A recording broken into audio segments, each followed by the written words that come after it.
विषय आज का आत्मा के 8 प्रकार।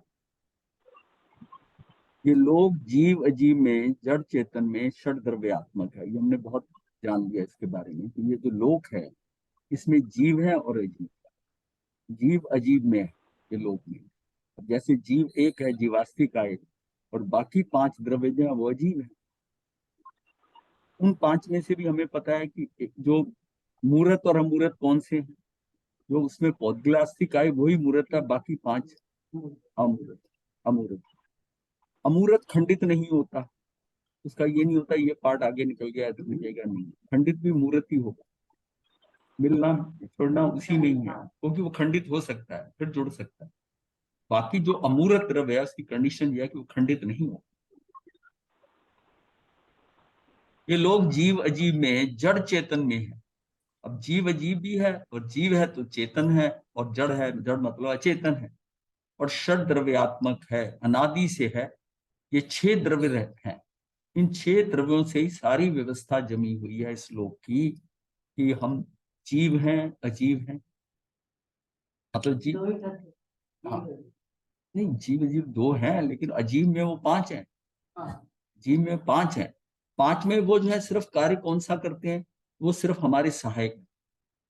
धर्मास्ति, अधर्मास्ति और आकाशास्ति का ये द्रव्य रूप से एक एक संख्या वाली, मतलब उसका खंडित नहीं होती तो संख्या एक ही होगी। तो धर्मास्ति, अधर्मास्ति और आकाशास्ति का एक संख्या वाले, एक एक संख्या वाले हैं। वैसे तो काल भी एक प्रदेशी है, यानी एक एक, लेकिन वो अनंत है, एक एक करके अनंत है, एक एक करके अनंत है।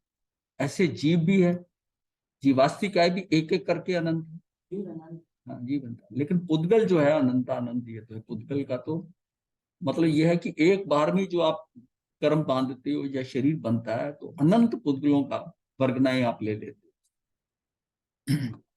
वर्गनाएं का अर्थ होता है कि पुद्गल की ना स्पेशल वैरायटी हो जाती है, उसकी संख्या और उसकी सूक्ष्मता पे, स्थूलता और सूक्ष्मता के अनुसार। वो जो एक स्कंद है जैसा ही समझ लीजिए, तो उसमें कई परमाणु मिल गए, और किस तरह के मिले, जितने सूक्ष्म होते जाएंगे उतनी संख्या बढ़ती जाएगी। जैसे औदारिक शरीर है, तो औदारिक शरीर के स्थूल होंगे तो वो मिलेंगे, बनेंगे उसके अंदर। लेकिन कार्बन सबसे सूक्ष्म है, उसमें संख्या भी बहुत ज्यादा है और है भी सूक्ष्म। ये जो है एक एक संख्या वाले। शेष 3 द्रव्य काल, जीवास्तिकाय, पुद्गलास्तिकाय अनंत है। 3 एक एक हो गए 6 में से, और 3 जो है काल, जीवास्तिकाय, पुद्गलास्तिकाय, ये अनंत है। इनमें भी पुद्गलास्तिकाय द्रव्य अपेक्षा अनंतानंत गुना है। द्रव्य द्रव्य अपेक्षा से अनंतानंत गुना है। धर्मास्ति या धर्मास्ति ये दोनों एक एक द्रव्य हैं, किंतु प्रदेश की अपेक्षा से द्रव्य से असंख्यात गुने हैं। मतलब एक ही तरह इसके भी क्या है, असंख्यात प्रदेश है। मतलब ये फैलता तो पूरे लोक में आकाशास्ति का है। आकाशास्ति यहाँ पर है और बाहर यहाँ से है, वो अनंत है, वो अनंत है। तो मतलब आकाश बाहर भी है लोक से, और अंदर बाकी कोई द्रव्य बाहर नहीं। तो ये सेपरेशन हो जाती है। लोक क्या है कि जो षट द्रव्य में लोक है, और अलोक क्या है जिसमें सिर्फ एक द्रव्य आकाशास्ति का है, और वहां कोई और द्रव्य है ही नहीं। कुछ भी वहां बाहर जा नहीं सकता, वहां कुछ ठहर नहीं सकता। तो है नहीं ना धर्मास्ति और अधर्मास्ति का, इसी का धर्मास्ति या धर्मास्ति का ये दोनों एक एक द्रव्य, किंतु प्रदेशों की अपेक्षा से द्रव्य से असंख्यात गुने, क्योंकि ये दोनों असंख्यात प्रदेशी हैं। आकाशास्ति का है द्रव्य की दृष्टि से भी एक है, मगर प्रदेशों की अपेक्षा से वह अनंत गुना, क्योंकि वह लोक में असंख्यात प्रदेशी है। लेकिन अलोक में भी है, अलोक में अनंत है। अलोक की कोई सीमा ही नहीं है। तो जो हमारे लोक की बाउंड्री है, जो सीमा है, जो नजर आता है कि 343 धन राजू का, ये इस तरह का है। अलोक में ऐसी कोई सीमा नहीं है, उसको पता ही नहीं, उसमें पता नहीं कितने अनंत लोग आ जाए, ऐसे इस हिसाब का इतना बड़ा कोई सीमा ही नहीं है, उसकी सीमा ही नहीं। अलोक की कोई सीमा नहीं, अर्थात अलोक अनंत है। अलोक में मात्र आकाशास्तिकाय एक ही द्रव्य है, वहां अन्य 5 द्रव्य नहीं है। जीवास्तिकाय अनंत होते हुए भी पृथक पृथक है। जीवास्तिकाय जो है ना, वो अनंत होते हुए भी पृथक पृथक है। सब जीव एक एक जीव अलग अलग है, इंडिपेंडेंट है, और सबके प्रदेश पूरे असंख्यात असंख्यात है। जितने धर्मास्तिकाय के, अधर्मास्तिकाय के, लोक के अंदर जितने प्रदेश हैं हमारे, उतने ही एक एक आत्मा के उतने प्रदेश हैं, एक कम नहीं एक ज्यादा। एक जीवास्तिकाय द्रव्य दृष्टि से एक होने पर भी प्रदेशों की दृष्टि से असंख्यात गुना है, क्योंकि एक एक जीव के लोकाकाश के प्रदेशों के तुल्य असंख्यात असंख्यात प्रदेश हैं। मतलब हर जीव के असंख्यात प्रदेश हैं, हर जीव इंडिपेंडेंट स्वतंत्र, किसी के साथ कुछ लेना देना नहीं। अगर वो फैल सकता है तो पूरे लोक में फैल सकता है। मतलब ये जो जीव है, जो कुंथु में चींटी में जो आत्मा है, वो हाथी में, और वो फैलकर लोग जितनी भी हो सकती है, लेकिन होती कब है, जबकि केवली समुद्घात होता है। बाकी तो ये सब मतलब समझने के लिए है। 6 द्रव्यों में एक पुद्गलास्थी का ही मूर्त है और शेष 5 अमूर्त है, अर्थात जीवास्थी का अमूर्त है, परंतु एक यही द्रव्य चेतनावान है। यह जो जीव है यही चेतनावान है, इसी में ही चेतना, ये भी चेतना। अन्य 5 द्रव्य अचेतन अर्थात जड़ रूप हैं। इस जीव की एक परिभाषा ये भी है कि ये भी, इसके भी परमाणु हैं। तो जीव है ना, कोई फैल सकता है, संकुचित हो सकता है, विस्तार हो सकता है, तो खंड खंड होता है, इसका मतलब इसके भी पार्टिकल हैं।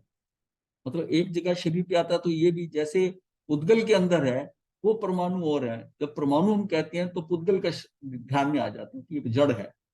लेकिन ये भी जिन, समझो कि जिन प्रदेशों से बना है, इसको हमने परमाणु नहीं कहा, प्रदेश इसलिए कहा कि अलग नहीं होते, इसलिए इसको कहा आत्म प्रदेश।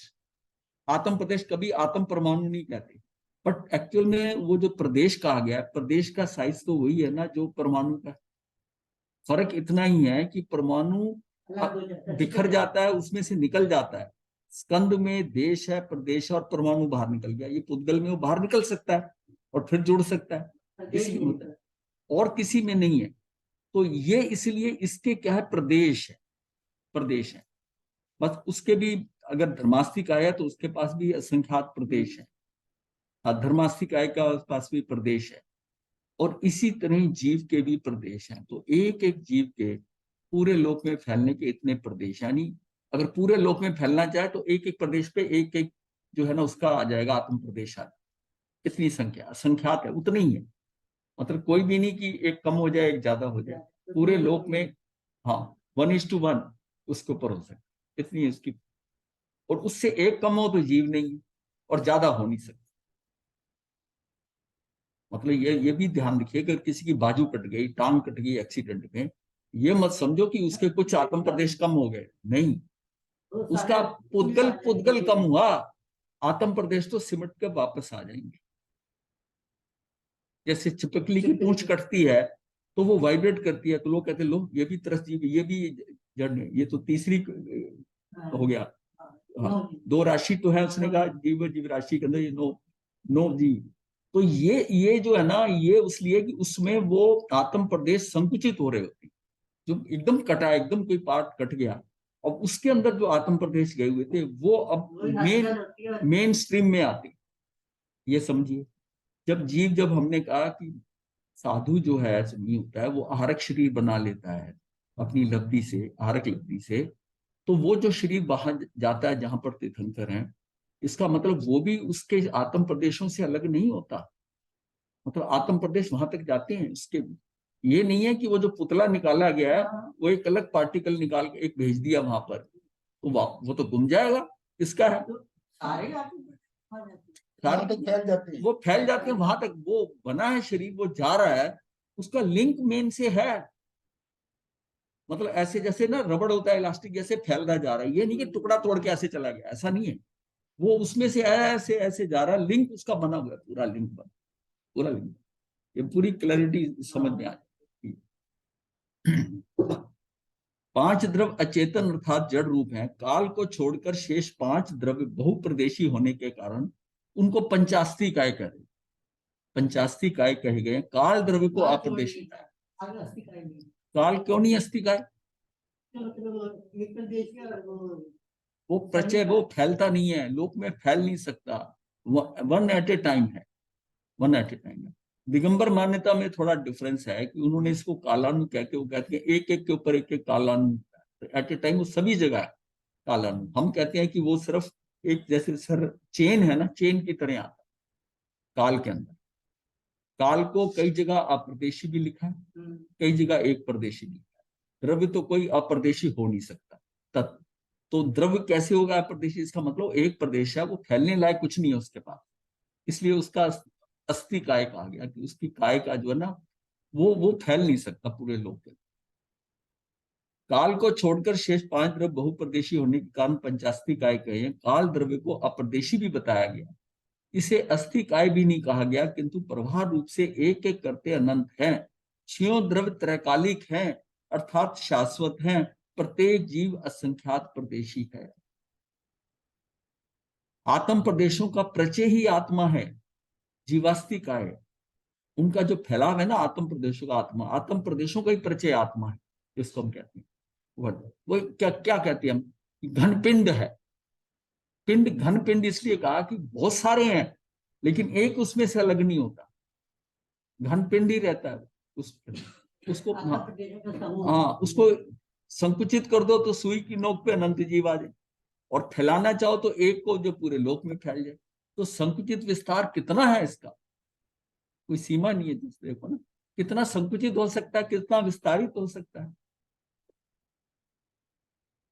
जीव द्रव्य की विशेषता है कि जीव द्रव्य के प्रदेशों का संकोच विस्तार हो सकता है।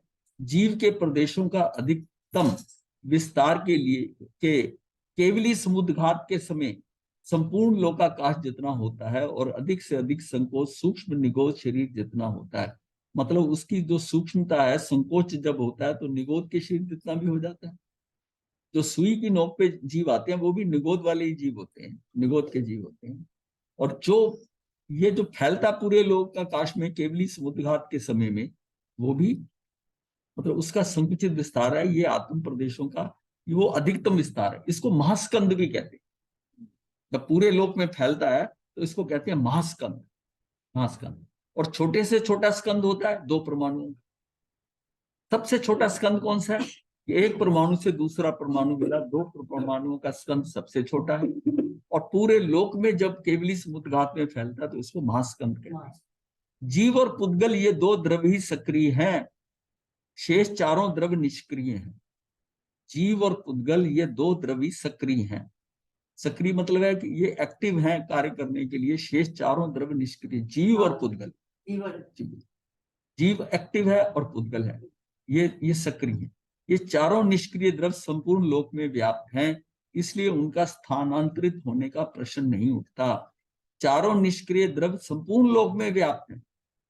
ये समझिए कि एक फोटो है और पूरा फ्रेम है, उस फ्रेम में एग्जैक्टली फिटेड फोटो लगा दी जाए, पूरा एकदम, क्या उसको फोटो को हिलाने से हिलेगी फ्रेम में? बिल्कुल। ये वैसी है कि वो एक पूरे लोक में ऐसे फैल गए हैं। अगर जैसे जीव है पार्ट में अलग है, पुद्गल है अलग अलग है, तो उसको तो आप आगे पीछे इधर उधर कर सकते हो, लेकिन धर्मास्ति काय का तो पूरा फ्रेम में फिटेड है लोक के अंदर, जैसा बिल्कुल फिटेड है। तो इसको कहते हैं जड़ित है। मतलब उसको जड़, उस पूरा जैसे जैसे अंगूठी में नग जड़ा होता है ना, ये जड़ित हो जाता है, ऐसे जड़ित। इसलिए इनका स्थानांतरित होने का प्रश्न ही नहीं उठता। ये चारों द्रव्य धर्म, अधर्म, आकाश और काल तो सदा ही शुद्ध हैं। सृष्टि स्वतः परिणमनशील होने से द्रव्यों में कुछ ना कुछ क्रिया होती रहती है। दृश्यमान कौन सा? इंद्रिय ग्राह्य जगत की सारी लीला का मूल सूत्रधार पुद्गल द्रव्य। जितना दृश्यमान आपको दिख रहा है, यानी जो इंद्रियां ग्राह्य कर रही हैं, हमारी इंद्रियां जो दृश्यमान है, जगत की सारी लीला का मूल सूत्रधार पुद्गल द्रव्य है। दृश्यमान जगत जीव और पुद्गल के विभिन्न संयोगों का परिणाम है। जो दृश्यमान जगत नजर आ रहा है ना, ये जीव और पुद्गल के विभिन्न संयोगों का परिणाम है। कि वो सारे जीवों के शरीर जो हैं वो अजीब है, उसको आपने बना लिया, या उस शरीर में जीव अभी है तब वो नजर आ रहा है। इन दोनों केस में जैन आगमों में आत्मा को जीव भी कहा गया है। भगवती सूत्र में कहा है कि जो जीवत्व और आयुष कर्म का भोग करता है, जीवत्व शक्ति और आयुष कर्म का भोग करता है, वह जीव है। ज्ञानाचार्य कुंदकुंदाचार्य जो है पंचास्ति काय में जीव को परिभाषित करते हुए कहते हैं कि जो सब जानता देखता है, सुख की इच्छा करता है, दुख से डरता है, हित अहित कर्म करता है, उसका फल भोगता है, वह जीव है। मतलब जो जो सब कुछ जानता है, देखता है, जान रहा है, देख रहा है, चेतना है उसकी, देख रहा है, सुख की इच्छा करता है, दुख से डरता है, हित अहित कर्म करता है, उसका फल भोगता है, वह जीव। पूरी डेफिनेशन आपका। त्रिकाल में जीवित रहने से इसे जीव कहा जाता है। तीनों काल में ये जीवित रहने से इसे जीव कहा जाता है। शुभ शुभ कर्मों का कर्ता होने से कर्ता कहलाता है। पुण्य पाप रूप फल भोगने के कारण भोगता भी है। 10 प्रकार के प्राणों को धारण करने से प्राणी है। ज्ञान दर्शन का उपयोग वाला होने से यह वेता भी है, उसका जानकार है। ज्ञान दर्शन उपयोग वाला है तो ये वेता है। संसार अवस्था में शरीर युक्त होने से शरीरी है। अति सूक्ष्म देह मिलने से संकुचित होता है, इसलिए संकुट है। शब्द इसके दे दिया कि संकुट है, मतलब ये सारा एक जगह पे सारा इकट्ठा हो जाए। मतलब जो साइज एक का है ना, उतने में ही सारा कुछ आ जाए। इसका फैलना और वैसा ऐसा होता है जैसे बच्चों के लिए ना एक खिलौना आता था सांप, वो ऐसा होता था, फोल्ड हो जाता था, और जैसे ही उसको पकड़ के ऐसे दबाओ, वो जो पेंटोग्राफ की तरफ खुल के नहीं, आगे की तरफ जाता था। एक दूसरे से लड़कियां बंधी थी और वो इकट्ठी हो जाती थी। जैसे वो जो होता है ना पियानो कॉर्डिंग में, पियानो में वैसे ही उसने ना स्टेप बाय स्टेप जैसा फोल्ड हो जाता था। इसी तरह बच्चे खेलते थे, दूसरे को दूर से सांप से डराते थे। या ये तिनकों का बना होता था। चैनल गेट, हाँ, वो कोलेप्सिबल गेट कहते हैं। कोलेप्सिबल गेट जो है, जो स्टेशनों के ऊपर होता था ना, ऐसे खींच दो पूरा दरवाजा बंद हो गया और सारे को इकट्ठा कर दो, तो वो कोलेप्सिबल गेट। अति सूक्ष्म देह मिलने से संकुचित होता है, इसलिए संकुट है। और संपूर्ण लोक आकाश में व्याप्त करता है, इसलिए असंकुट है। मतलब संकुचित मतलब विस्तारित हो जाता है, इतना व्याप्त हो जाता है, पूरे लोक में व्याप्त हो गया, इतना विस्तार हो गया कि पूरे लोक के अंदर फैल। मतलब पूरा लोक 3 डायमेंशन में है, कोई छोटा मोटा नहीं है। 343 घन राजू है। हमारा जो मध्य लोक है एक राजू में फैला हुआ है, अगर देखा जाए तो, जिसमें असंख्यात द्वीप समुद्र ये सारे आते हैं, बीच में जम्बू द्वीप है, वो सारा डिस्टेंस एक राजू है। ये 343 घन राजू, ये समझो कितना कितना बड़ा। कठोपनिषद में लिखित है कि ये मध्य लोक एक राजू भी नहीं, नहीं उसकी लंबाई है ना, एक राजू लंबाई है, लंबाई एक राजू। मैंने कहा 43 तो घन राजू हो, उसको घन लगा रहे हैं, इसको घन राजू नहीं कहा। ये राजू है लंबाई में, वो घन राजू। तो आप समझ लो कि पूरा लोक मध्य में जो है, और नीचे नरकों के नीचे 7 राजू है, लंबाई 7 राजू है। और वो 3 डायमेंशन अगर होता है तो 343 घन हो जाता है। ऐसे नरक जो है ना, वो हम ये कहेंगे कि 196 घन राजू इसके हो जाते हैं। बीच में मध्य लोक के 10 घन राजू, 10 है, और ऊपर जो है 136 है। 196 तो 137, मतलब ये मिलाकर ऊर्ध्व लोक कम है, बीच में ये है, और नीचे जो है सबसे बड़ा नीचे है, क्योंकि बेस नीचे से 7 है। और जो ऊर्ध्व लोक है वो मध्य में जाकर 5 रह जाता है। 1 से शुरू होकर 5, और 5 से फिर 1। ये नीचे बेस जो है ना 7 घन राजू, और करीब आधे डिस्टेंस तक ऐसे पूरा ट्रायंगल ऊपर कोई तरफ कम होता जाता है और 1 आ जाता है। ठीक है, उसके ऊपर मत जाइए। मतलब ये सिर्फ विस्तारित देखने का, कितना विस्तार हो जाता है। मतलब वही आत्म प्रदेश जो है ना पूरे के अंदर फैल जाती है 343 घन राजू में। और एक राजू कितना है उसको समझने के लिए कि ये सिर्फ लंबाई लंबाई में इतना है, और इसको उतना ही चौड़ाई में हो तब भी एक ही होगा, और हाइट भी इतनी होगी तो एक होगा। एक राजू ऊंचा हो, एक राजू चौड़ा हो, एक राजू लंबा, तो जैसे मध्य लोक है तो एक घन राजू हुआ। इस तरह 343 घन राजू है। इतना बड़ा लोग, इतनी एक्सपेंशन हो सकती है जीव के आत्म प्रदेशों की, और संकुचित होकर वो निगोद के जीव की तरह बिल्कुल एक कण दिखाई, एक प्रदेश पर। कठोपनिषद में उल्लेखित है कि ये शरीर रथ है, बुद्धि सारथी है, मन लगाम है, इंद्रियां घोड़े हैं। जो विषय के प्रति आकृष्ट होते हैं, आत्मा रथ का स्वामी है। आत्मा की पोजीशन क्या है, और इसमें सारी चीजें क्लियर हो गई कि शरीर भी है, शरीर रथ है, रथ के ऊपर ये आत्मा जो स्वामी है, बुद्धि से वो चल रहा है, सारथी है। मन लगाम है, और लगाम ढीली छोड़ दी तो फिर ऐसे ही होगा ना, लगाम खींच के रखनी पड़ेगी। इंद्रियां घोड़े हैं, जो विषय के प्रति आकर्षित है वो दौड़ते हैं विषयों की तरफ। तो इंद्रियां जो है विषयों की तरफ दौड़ती हैं।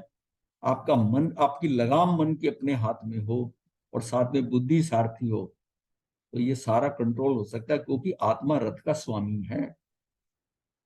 अगर स्वामित्व तो आपने मन को दे दिया, कहते हैं ना, मेरा मन नहीं मानता, मेरा मन करता है ये करूं, इसका मतलब मन को स्वामी बना दिया। वो तो उछलेगा ही, वो तो है, वो तो करेगा ही। शरीर आदि, देह, परिवार, परिजन, धन, वैभव, व्यवसाय, और इसी शरीर आदि को दिगंबर मान्यता में नो कर्म का, नो कर्म का। हाँ, द्रव्य कर्म जो है सूक्ष्म शरीर या संचित कर्मों का समूह, कार्मन शरीर, सूक्ष्म शरीर या ये द्रव्य कर्म। राग द्वेष आदि भाव कर्म है, ये मोह आदि विकारी भाव, ये हमारे भाव जो है राग द्वेष के, ये भाव कर्म है। शरीर आदि, द्रव्य कर्म, राग द्वेष, ये एक्चुअली सारा जो है ना, ये आत्मा का साथ मालिन्य है, ये मलिनता लगी हुई है। ये सारे खत्म होंगे तब मुक्ति है। अगर ये खत्म होते हैं सारे, तब जाकर मुक्ति होगी। अब इसमें देह है, परिवार है, इनको, परिवार को हम पकड़े रखना चाहते हैं, परिजन भी पकड़े हैं, धन वैभव छोड़ नहीं सकते, व्यवसाय जो भी कर रहे हैं, तो हमने तो इसको पकड़ा हुआ है, ये छूट रहे हैं सारे। और द्रव्य कर्म में सारे कर्म भी जो है, कर्म नवीन कर्म बंधे ना, पुराने खत्म हो जाए, तो द्रव्य कर्म खत्म करना है। और राग द्वेष का मतलब है कि मोहादि विकारी भावना करें, क्रोध मान माया लोभ नहीं करेंगे, राग द्वेष नहीं करेंगे। तो क्या हुआ, राग द्वेष शब्द जब हम कहते हैं, ये भाव के रूप में है, और वो जो है उसमें है कि क्रोध मान माया लोभ, क्रिया पूरी हो रही, पता चल रहा है क्या हो रहा है, मतलब राग द्वेष अंदर उठ रहे हैं, वो भावों की स्थिति है। उसी के कारण है ना, तभी, हाँ, तभी जो है ना 13 पापों में 18 पाप स्थान, 18 पापों में 5 तो महाव्रत के हो गए, बाकी 13 है। उसके अंदर देखिए 6 पूरे इन्होंने ही जगह ले ली है, क्रोध मान माया लोभ राग द्वेष, राग द्वेष 6 से लेके 11 तक इसकी पोजीशन। यही तीनों प्रकार के जीव के साथ लगे मल हैं। इन तीन मलों के कारण, इन तीनों से युक्त आत्मा, मतलब है इन कारण तो इन तीनों से युक्त है, संसार में परिभ्रमण करना जीव की अशुद्धि है। हम संसार में है ना, तो कुछ गड़बड़ है हमारी, तो कुछ ना कुछ प्रॉब्लम है, कुछ ना कुछ मल हमारे साथ लगा, इसीलिए हम संसार में इन तीन मलों से मुक्त होने पर ही जीव शुद्ध होता है। ये तीन जो ऊपर से शरीर आदि, द्रव्य क्रम, भाव क्रम, इन तीनों मलों से मुक्त होने पर ही जीव शुद्ध होता है। तब वह शुद्ध होकर जन्म मरण के चक्कर से छूटकर लोक के ऊपरी तन भाग में सदा के लिए स्थित होकर अव्ययबाद सुख को प्राप्त करता है और परम लक्ष्य को पा लेता है। इन अपनी साधना क्या है कि वहां जाना, वहां अव्ययबाद सुख है, सख ये नहीं कि अभी सुख है कभी दुख है, तो सब चीजों से फ्री हो गए, हल्के हो गए। ये सारा ये जो चक्कर है, ये शरीर आदि, ये जो बाहर से नजर आ रहा है आपको शरीर आदि, द्रव्य कर्म जो अंदर कार्बन शरीर के पड़ेंगे, और भाव जो हमारे उठ रहे हैं राग द्वेष आदि, बस इसके कारण सारा चक्कर यही। जैन आगमों में आत्मा का स्वतंत्र अस्तित्व स्वीकार किया गया है। चेतनावान आत्मा ना तो उत्पन्न होता है, ना मरता है, ना तो ये किसी का कार्य है, ना स्वतः ही अभाव रूप से भाव में आया है। ये भी ना स्वतः ही अभाव रूप से भाव में आया है। वह जन्म मरण से रहित है, नित्य है, शाश्वत है, अक्षय है, अव्यय है और पुरातन है। सदा है, सदा रहा है, पुरातन है, पुराना। तो ये क्या है, अनादि अनंत चलेगा। ये मतलब जीव है, हमारी तो दौड़ कहीं खत्म नहीं होगी। अब चाहे यहां भ्रमण कर लो, चाहे टिक के बैठ जाओ। पहले नीचे टिके हुए थे निगोद में, अब वहां से भ्रमण चालू हो गया, तो यहाँ अब रेस में दौड़ रहे हैं। अब क्या है, जगह जगह जाते हो, लीज एकोमोडेशन लेते हो, कभी इतने साल की, कभी इतने साल की, हर बार घर बदलना पड़ रहा है। तो आता है ना, तो घर नहीं बनाना, घर का भजन आता है ना, भूल की। हाँ, तो यह जन्म मरण से रहित है, नित्य है, शाश्वत है, अक्षय है, अव्यय है और पुरातन। आप अपनी स्थिति को देखो, आप सुंदर, आप सोचते हो मैं धनवान हो गया, मेरा ये शरीर हो गया, मैं ऐसा अच्छा लगता हूँ। ये सारा, ये तो ये तो सारा जो है ना, जैसे कहते हैं ना, मतलब अपनी कमियां हैं जिसपे हम खुश हो रहे हैं। कमियों पे उस पर खुश हो रहे हैं और उस कमियों के ऊपर लीपा पोची भी कर रहे हैं। ये हमारी क्या है, ये सारी कमियां हैं, कमियां, ये कमी। और ये जब तक ये नहीं छूटेंगे तो हम नहीं करेंगे, और हम ही नहीं के चक्कर में फंसेंगे। नहीं करता तो शरीर नष्ट होने पर भी आत्मा नष्ट नहीं होती। सबसे बड़ी गारंटी है कि तुझे डर नहीं। अब सबसे बड़ा अगर ये क्लियर हो जाता है ना, तेरे अंदर से भय निकल जाए, तू मर ही नहीं सकता, कभी भी नहीं मर सकता। तेरे तो कपड़े बदलते हैं, पुराने फट जाते हैं, नए ले ले, कपड़े बदलते हैं, चोला क्या दो, कॉस्ट्यूम क्या दो, ड्रेस है नए डिजाइन की फिर मिलती है, फिर बढ़िया मिलती है, कभी हल्की मिलती है, जैसा भी है।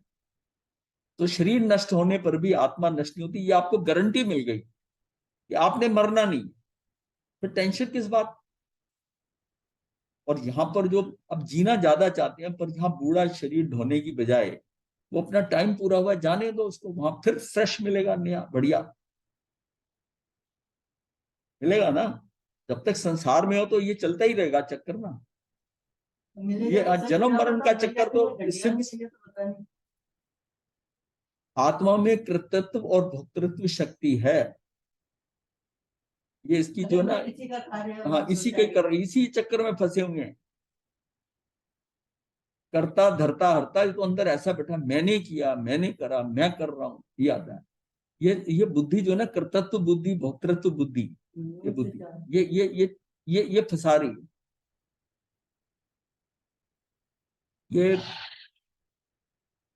समय सार के अंदर कर्ता कर्म अधिकार में जो दूसरे नंबर पे है, उससे उसमें ही सारा ये एक्सप्लेन किया हुआ है, कर्तृत्व और भोक्तृत्व क्यों। करने की भावना है तो भोगने की है। मैंने इसका किया, इसका किया, इसका किया, तो ये बता ही तब रहे हो कि फिर ये होता है कि मैंने किया तो मुझे इसका फल मिलना चाहिए। बच्चों को अगर पढ़ाया लिखाया तो बच्चे मेरे बुढ़ापे में केयर करें, एक्सपेक्ट करता है, एक्सपेक्टेशन है, वो भोक्ता भाव है, एक्सपेक्टेशन जो हमने अपेक्षाएं रखी हुई हैं। किसी दूसरे से जो अपेक्षा रखता है तो वो उसका भोक्ता भाव है कि ये करे। अगर वो वैसा करता है तो मुझे उस पर राग आता है, अगर वो नहीं करता तो द्वेष आता है। इसका मतलब है कि वहीं से जब आपने कर्ता भाव करा तो भोक्ता भाव आ गया, और कर्ता भोक्ता के अंदर ये मैच नहीं जब होता तो आपका राग द्वेष आएगा। अच्छा कर दिया उसने तो उस पर राग आएगा। अगर आपने कोई अपेक्षा ही नहीं रखी हुई, कुछ भी नहीं रखा हुआ, फिर चक्कर खत्म, फिर अपेक्षा ही नहीं। अगर साधु बनने के बाद भी अपेक्षाएं कि ये मेरा ऐसा करे, ये मुझे ऐसे होना चाहिए था, मेरा ऐसा करना चाहिए था, तो अपेक्षाएं हैं, वो दुखी रहेगा। तो ये समझे कि मैं तो घर बार छोड़ गया हूं, इनका भला है, मुझे फिर भी भोजन दे देते हैं, ये सब कर देते हैं, बड़ा उपकार है इनका। और अगर ये मन में भाव आता है कि मुझे ये नहीं देते, ये नहीं देते, गया सारी मेहनत सब पे पानी फिर। जिस शक्ति के कारण आत्मा ज्ञाता दृष्टा अथवा कर्ता भोगता है वह चेतना है, वही जीव का स्वभाव होने से उसका लक्षण है। आचारांग सूत्र में कहा गया है, जे आया से भिन्न आया, जे भिन्न आया से आया। अर्थात जो आत्मा है वही विज्ञाता है, जो विज्ञाता है वही आत्मा है। ये सूत्र नंबर 171 आता है ये आचार्य में। अच्छा, अभिधान, ये जो है राजेंद्र कोश में आत्मा का लक्षण इस प्रकार किया है। अतिथि इति आत्मा, अर्थात जो विभिन्न गतियों एवं योनियों में जन्म ग्रहण करती है वही आत्मा है। मतलब जो ये जो जगह जगह जा रही है, विभिन्न गतियों में योनियों में जन्म ग्रहण कर रही है, वही आत्मा है, वही आत्मा है। जैन आगमों में आत्मा का लक्षण उपयोग अर्थात चेतना माना है। भगवती सूत्र 13.4 के अंदर में कहा गया है, उवोगो लक्षणो नम जीवे, ये क्या अर्थात जीव का लक्षण उपयोग है, उपयोग जीव का लक्षण है। उत्तराधीन सूत्र के 28.11 में भी उपयोग को ही जीव का लक्षण कहा है। जीव ओगो लखनो, जीवो उपयोग लखनो, मतलब जीव का क्या, वही बात यही है कि उपयोग उसका लक्षण। जीव वो है जो चेतना में है और उपयोग उसका लक्षण। सारा खेल इसी से चल रहा है। आत्मा की चैतन्य शक्ति को उपयोग कहते हैं।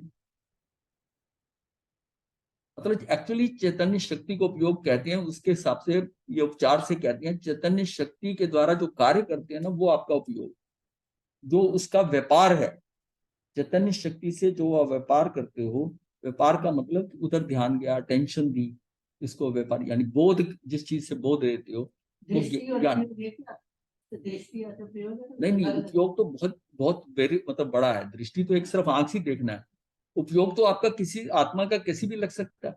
आपको हल्की सी सुगंध आई किसी की, आपको पता है ये परफ्यूम वो लगाता है, आपका एकदम उपयोग लग गया बिना देखे, लगता है वो आया,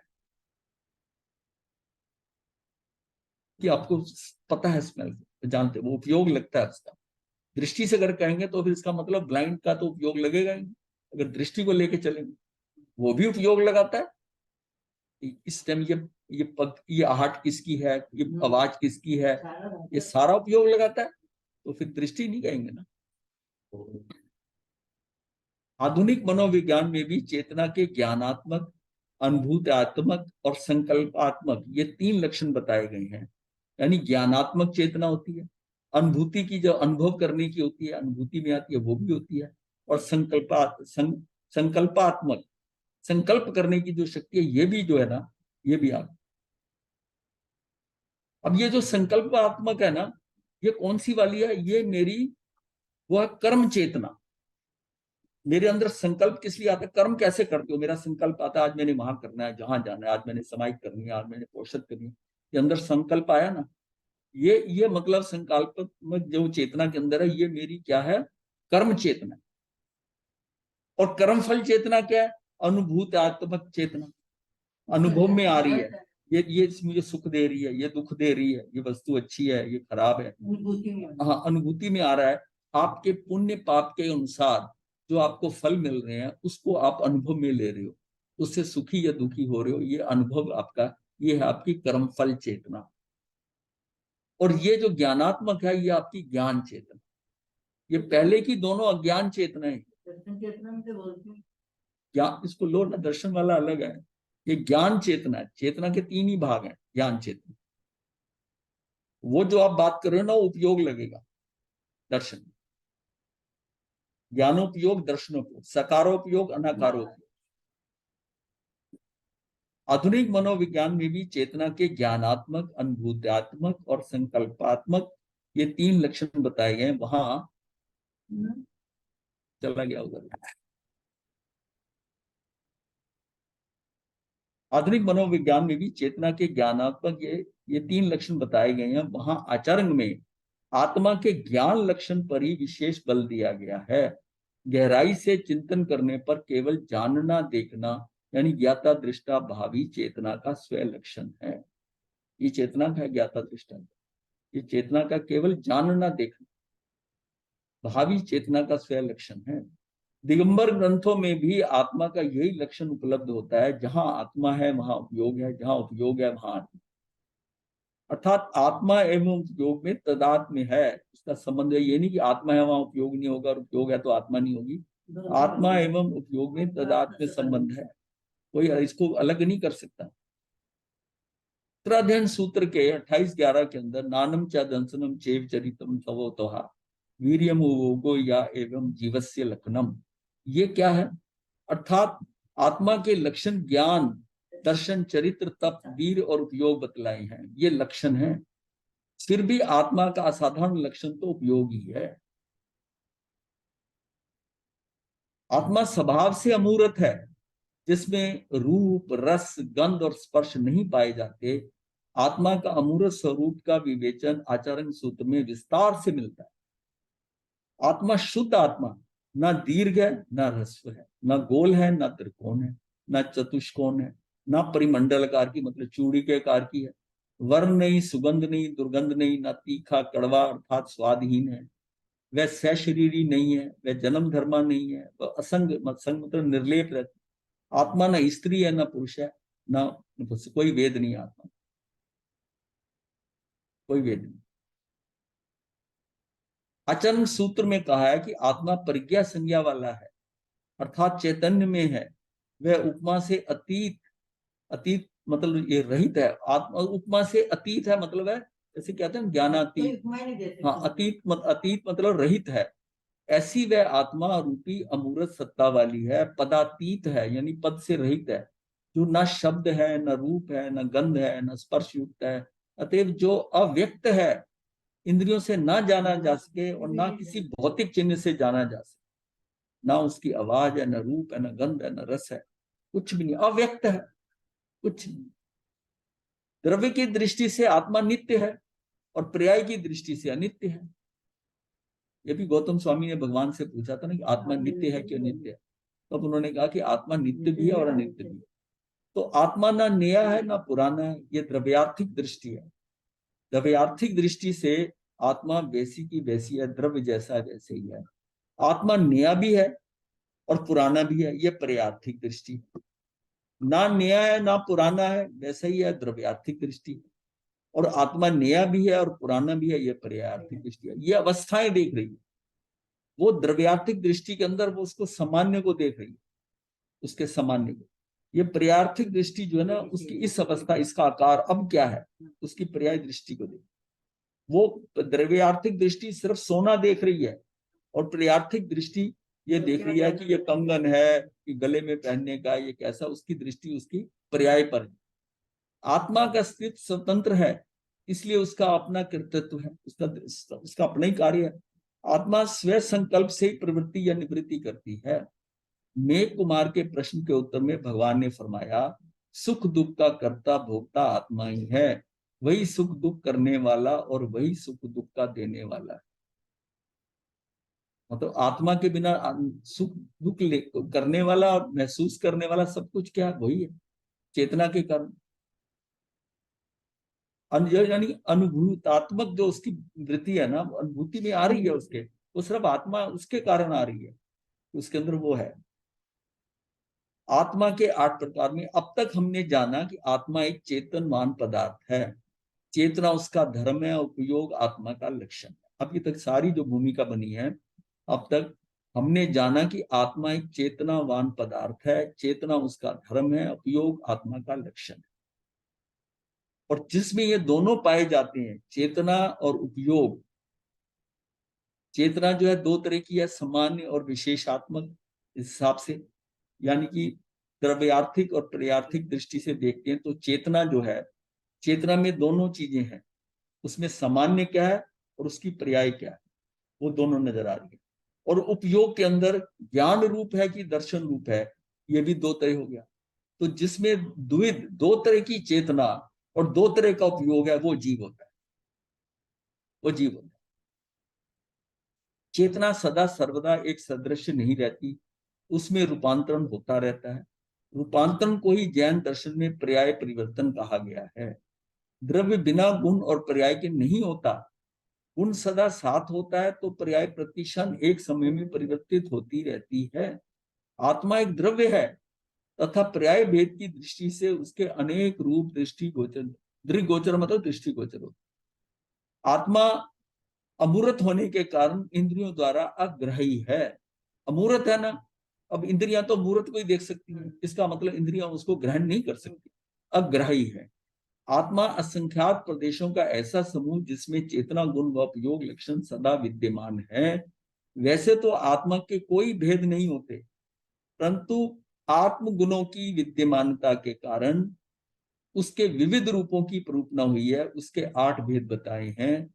ये क्या है, वैसे तो आत्मा का कोई भेद नहीं है, लेकिन जैसा जैसा वो कार्य कर रही है उसके उसके हिसाब से उसके गुणों की विद्यमानता, अब कौन सा गुण आगे आ गया, कौन सा पीछे गौण हो गया, उसके अनुसार हम कह देते हैं कि ये द्रव्य, बेसिकली तो वो द्रव्य आत्मा है, ये तो उसका बेसिक है कि द्रव्य आत्मा। और जिस टाइम वो किशाय कर रही है, क्रोध मान माया लोभ कर रही है, तो हम कहते हैं किशाय आत्मा। कुछ कार्य कर रही है तो योग आत्मा, अपना उपयोग लगा रही है तो योग आत्मा, फिर ज्ञान दर्शन चरित्र आत्मा और वीर आत्मा, ये सारा द्रव्य आत्मा इन सब में मूल रूप से है। इन सब में जो है ना 8 तरह की है, तो द्रव्य आत्मा तो इन सब में मूल रूप से तो द्रव्य आत्मा है। शेष 7 आत्माएं भाव आत्मा में समाविष्ट हो जाती, उसमें उसका भाव क्या चल रहा है। जब जिस भाव में जीव की प्रवृत्ति होती है वही उसकी मुख्य आत्मा हो जाती है। जीव की जितनी अवस्थाएं परिणतियां उतनी आत्मा है। इन सब की व्याख्या संभव है। ये 8 मतलब ये सिर्फ 8 हाँ 8 मेन दे दी है। बाकी तो ये जो है ये व्यवस्थाएं भी कितनी है, इसको गिनना असंभव है। इतनी आत्मा इस तरह की, हर क्षण आपका विचारधारा बदल रही है, एक एक समय में परिवर्तन हो रहा है। जैन आगमों में मुख्य 8 आत्माओं का वर्णन किया गया है। द्रव्य आत्मा मूल है, अन्य शेष आत्माओं में कोई उसका लक्षण है, कोई गुण है, कोई प्रवृत्ति है, कोई निवृत्ति है, कोई रुचि तो कोई दोष है। अब उसके अंदर क्या है कि कोई तो उसका गुण है आत्मा के अंदर, और कोई उसकी प्रवृत्ति है योग के साथ में, कोई निवृत्ति है, निवृत्ति कर रहा है, और कोई रुचि तो कोई दोष है। ये शायद मतलब ये दोष है जीव के अंदर का, दोष भी है, रुचि भी है, प्रवृत्ति भी करता है, निवृत्ति भी हो सकती है, मतलब कई गुण है उसके अंदर। इस प्रकार एक मूल आत्मा की 7 मुख्य मुख्य परिणतियां अवस्थाएं बताई गई हैं। अतः जीव परिणामी नित्य है। जीव परिणामी नित्य का मतलब उसका परिणमन हो रहा है, एक जगह फिक्स नहीं कि इस व्यक्ति की आत्मा ये आत्मा, ये तो गुस्सा करता है, ये तो कषाय आत्मा, ये तो हमेशा ऐसा नहीं है, ऐसा नहीं है। हाँ, क्योंकि वो उसके विभाव हैं, विभाव सदा नहीं रहते, स्वभाव हमेशा त्रिकालिक है। हाँ त्रिकालिक है, तो द्रव्य एज ए द्रव्य जो है आत्मा वो त्रिकालिक है। ये सारे जो है ना उसकी स्थितियां हैं, अवस्थाएं हैं, अवस्थाएं। किंतु अष्ट कर्मों के आवरण के कारण वह अमूर्त शक्ति प्रकट नहीं हो पाती। आत्मा में अनंत शक्ति है, मतलब ये सारी क्या है, ये परिणतियां आत्मा ये अनंत है, आत्मा अनंत शक्ति का धारक है, किंतु अष्ट कर्मों के आवरण के कारण अमूर्त शक्ति प्रकट नहीं हो पाती।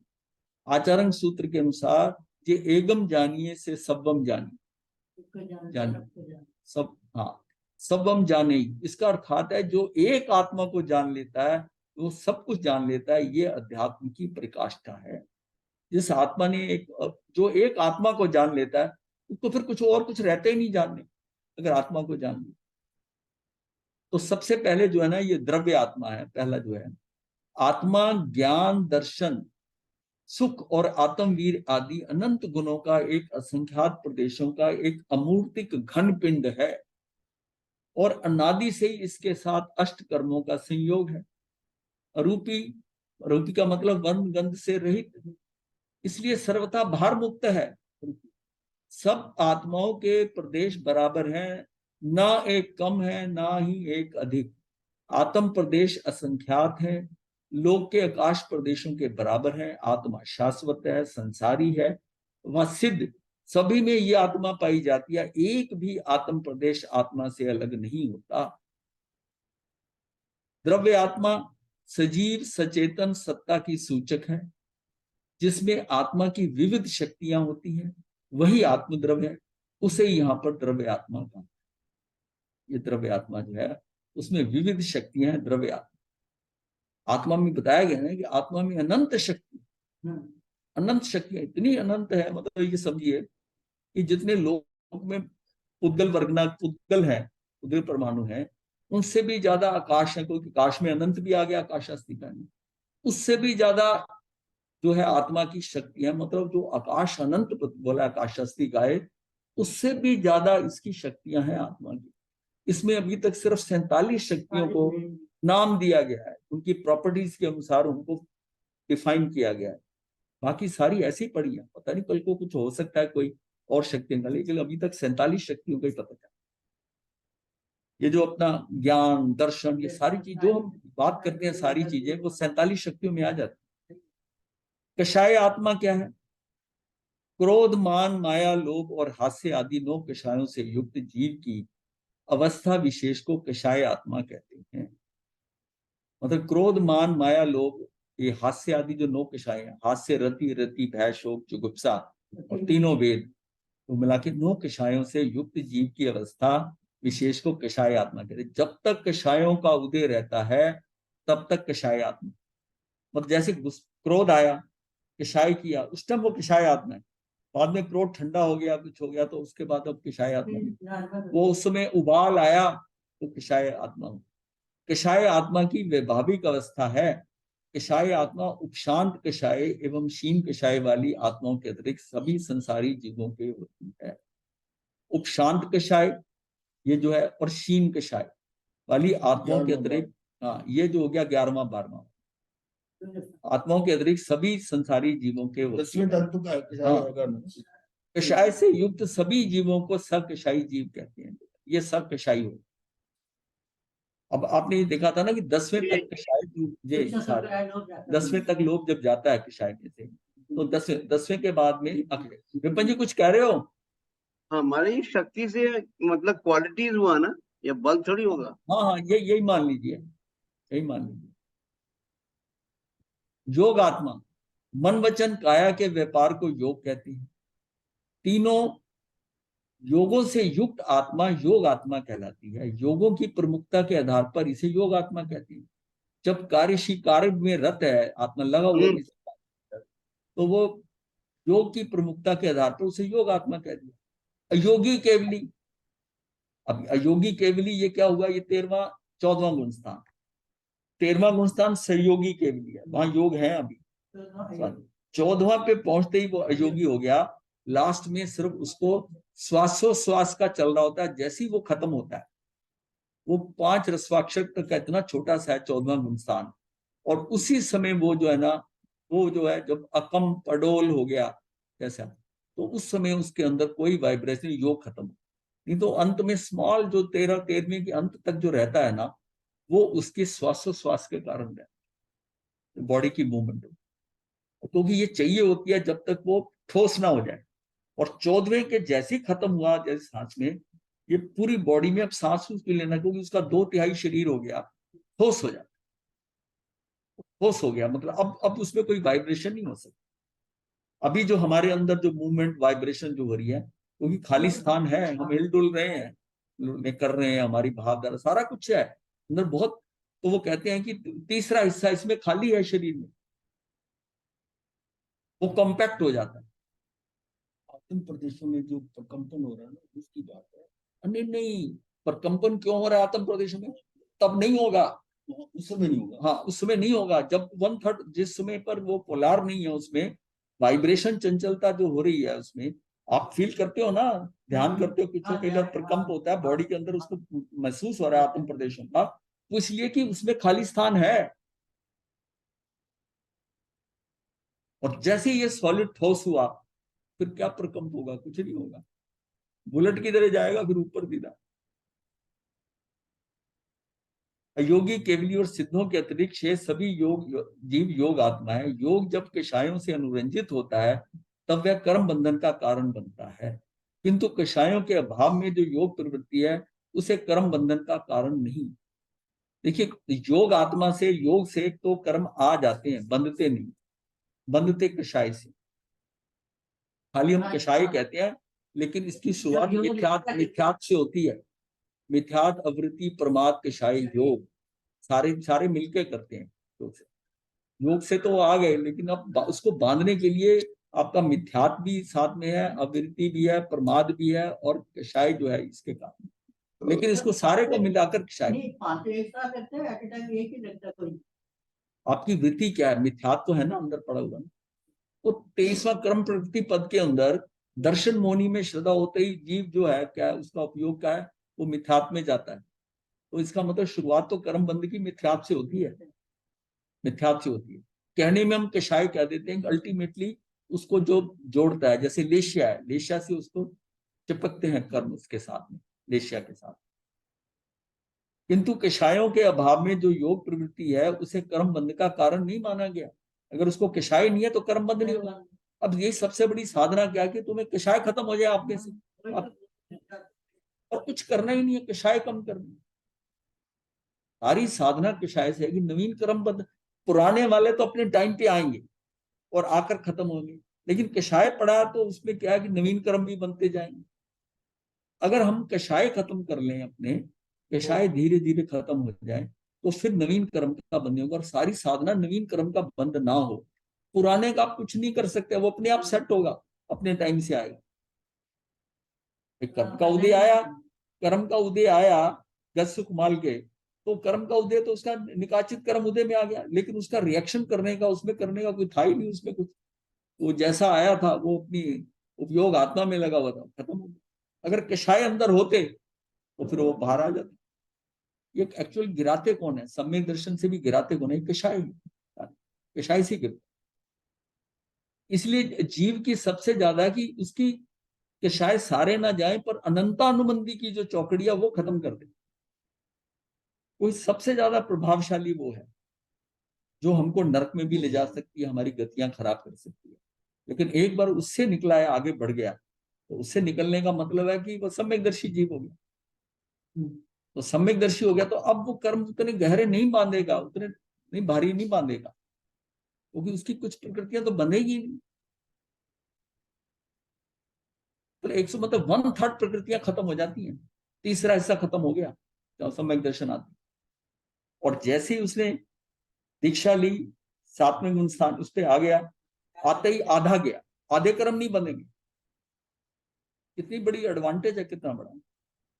कुछ हद तक अगर हमारे कुछ खत्म हो जाती है या अगर पूरी होनी चाहिए, नहीं नहीं, ऊपर की अनंतानुबंधी। आप तो देखिए कषाय तो मनुष्य में आते हैं, देखिए आप सोचिए कि कषाय नहीं है, लेकिन उसमें वो तीव्रता, वो चीज जो भड़कना, वो नहीं होना चाहिए। तो अगर सम्यक दर्शन की प्राप्ति होती है तो वो अनंतानुबंधी चला जाता है, अनंतानुबंधी जाता है तो सम्यक दर्शन होता है, पहले ये जाएगा। और उससे पहले मिथ्यात्व निकलेगा, मिथ्यात्व निकलेगा, क्योंकि वो 23 कर्म प्रवृत्ति पद के अंदर पूरा बताया है इसे कि ये कैसे अज्ञान में जाता है, अदर्शन में आता है, दर्शन मोहनी में आता है। ये तीनों स्टेजेस में एक पॉइंट के ऊपर, और उसके बाद वो मिथ्यात्व की तरफ बढ़ता है। शुरुआत उसकी मिथ्यात्व होगी, क्योंकि उसकी दृष्टि उल्टी हो जाएगी, क्योंकि उसकी श्रद्धा है नहीं है। तो जैसी दर्शन मोहनी उदय में हुआ, वो सन्मार्ग की बजाय उन्मार्ग पे गया, और वहीं उसको चरित्र मोहनी की क्रोधमान माया लोग की सपोर्ट मिली, अंतराय कर्म की भी सपोर्ट मिली। ये चारों घाटी कर्म उसको लाकर उसके कर्म बनवा देंगे, 8 कर्म बनेंगे, 7-8। तो किंतु कषायों के अभाव में जो योग प्रवृत्ति है उसे कर्म बंध का कारण नहीं माना गया। बहिरात्मा, अंतरात्मा, अरिहंत परमात्मा तीनों ही योग से युक्त हैं।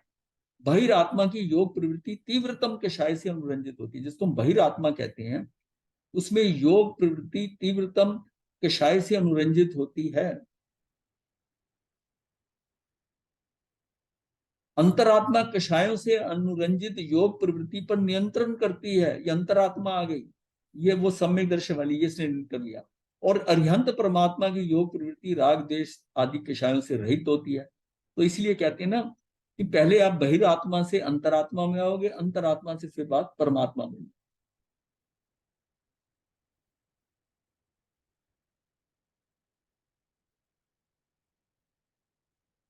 इस प्रकार तीनों अंतरात्मा, बहिरात्मा और अरिहंत परमात्मा योग आत्मा, ये तीनों योग आत्मा है।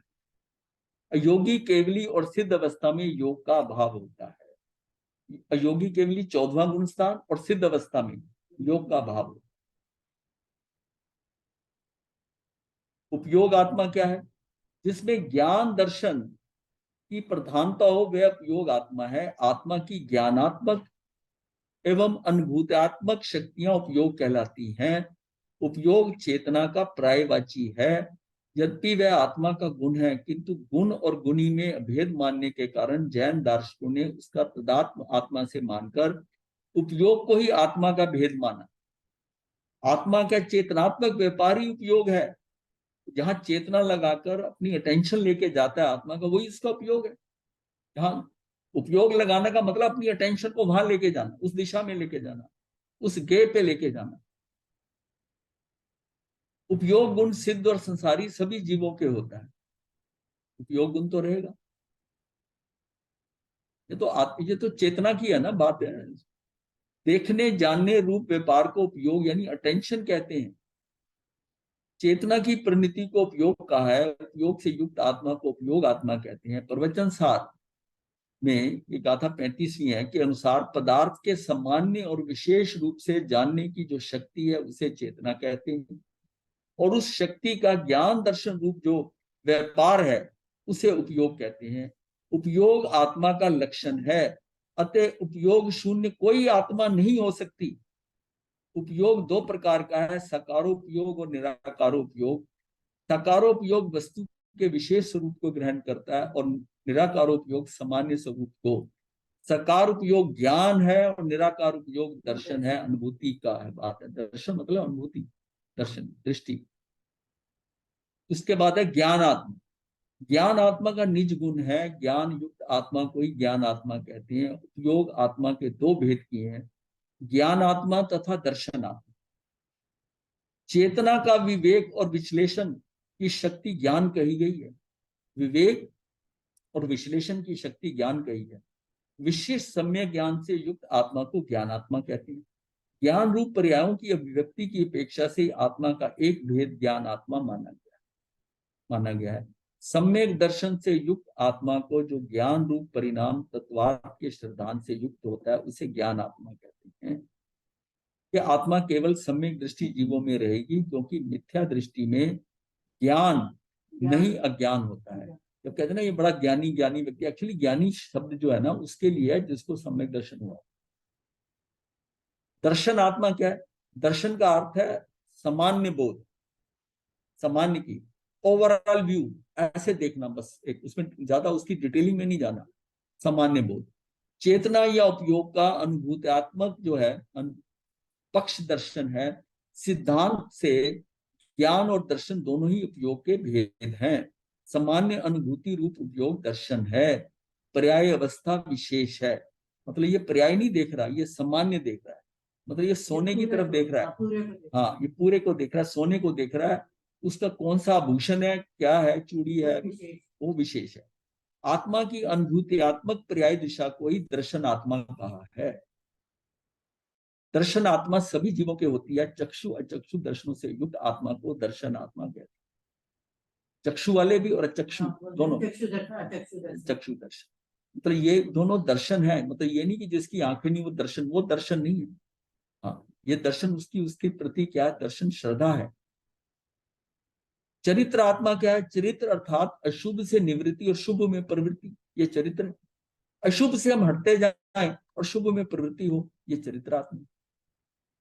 कर्मों के आगमन का निरोध जो है, आगमन का निरोध करने वाला जीव का परिणाम है। चरित्र से क्या होगा कि हम कर्मों का आगमन नहीं होने देंगे, क्योंकि हम चरित्र आत्मा जब हो गई, चरित्र आत्मा किसको कहेंगे कि जो उसको हर चीज के अंदर की मेरे चरित्र में, मतलब ज्ञान दर्शन और चरित्र, चरित्र के अंदर वो अपनी चरित्र क्या है, ये जो आपने साधुपना लिया है, ये चरित्र धारण किया है, तो ये कर्मों से बचने के लिए क्या है, कर्मों से।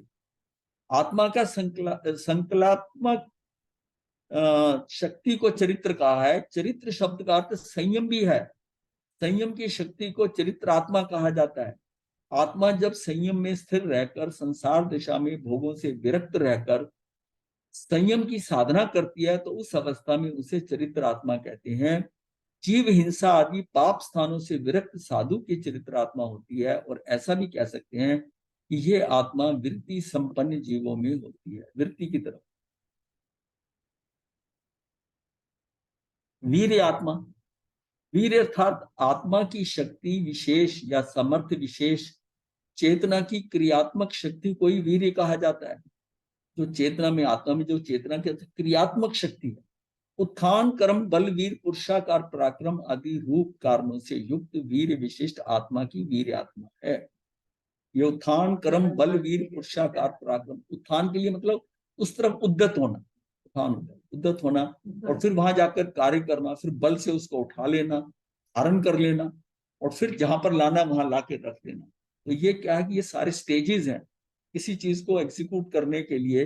वो कैसे होता है, पहले तो अंदर सिर्फ भाव ही उठता है ना, उत्थान होता है, उत्थान उद्यत होता है, और उसके बाद वो कार्य करता है, सारा करते, और फिर फाइनली कंक्लूजन पे पहुंचता है कि ये मैंने कर दिया। तो ये पुरुषाकार पराक्रम होता है। आदि रूप कारणों से युक्त वीर विशिष्ट आत्मा को वीर आत्मा का, इन ये सारे उसमें होते। सभी संसारी जीवों के वीर आत्मा होती है, किंतु ये सकर्ण वीर होता है। सिद्धों में सकर्ण वीर नहीं है, अकर्ण वीर होता है। अब जैसे ये आत्मा है ना, वीर जो है तो अनंत वीर आत्मा में वो सकर्ण वीर है।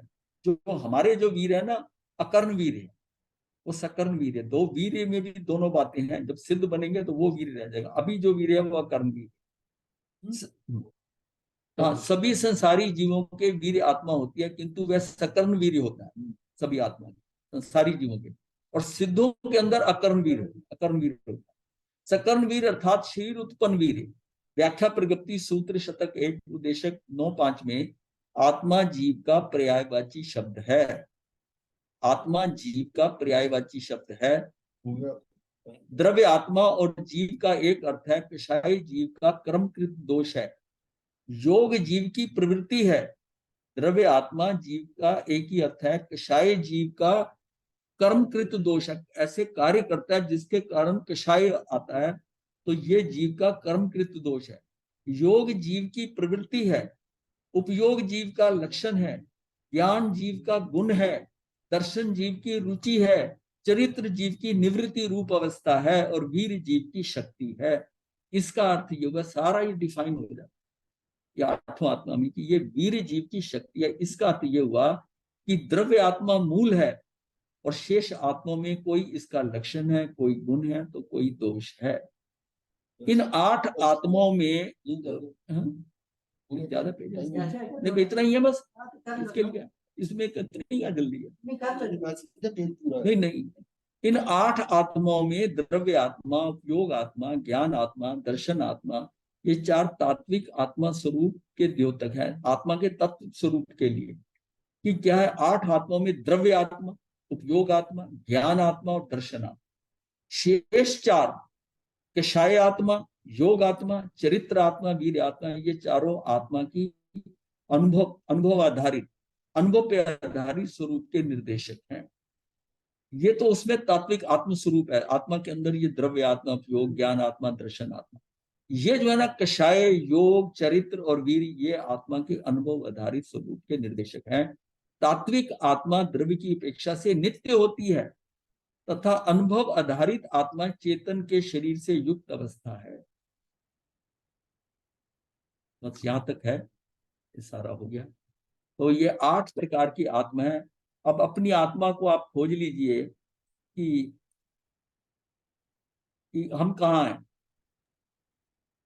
तो मेन चीज इसमें कषाय आत्मा को देखना कि क्रोध, मान, माया, लोभ, इसको तो आप सेग्रीगेट करके अपने आप देखते रहें कि मेरे अब क्रोध कहते हैं। मान लिया ध्यान साधना कर रहे हैं आप, कोई उपवास वगैरह कर रहे हैं, कुछ धर्म की कोई भी क्रिया कर, अगर आपको उससे ये इंडिकेशन मिल रहा है कि आपके कषाय पहले से कम हो रहे हैं, पहले मैं इतना ज्यादा क्रोध करती थी उसी बात को लेकर, अब मेरे नहीं होता, इसका मतलब जो कुछ कर रहे हो वो कुछ असर कर रहा है।